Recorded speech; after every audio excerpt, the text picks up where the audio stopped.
सुलह का तालिब हो और उसकी कोशिश में रहे। नेकी और बदी को जानना आसान है क्योंकि खुदा ने उन्हें ज़मीर दिया है। अगर हम अपने ज़मीर को आलूदा ना करें, जैसा कि बहुत से लोगों ने किया, तो वो उनको मज़ीद मुश्किलात देते हैं और हमारे ज़मीर भी आलूदा हो जाते हैं। लेकिन मैं कहूँगा कि इंसान फितरी तौर पर नेकी और बदी से वाकिफ़ है, लेकिन यहाँ एक मसला है।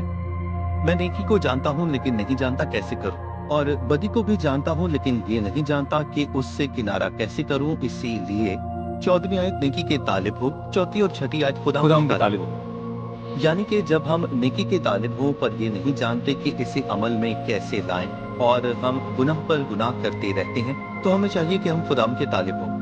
क्योंकि जब हम खुदावंद के तालिब होते हैं तो वो हमें गुनाह पर फतह बख्शने पर सही। कादिर खुदा है, और वो आपको नेकी की काबिलियत अता करेगा। ठीक।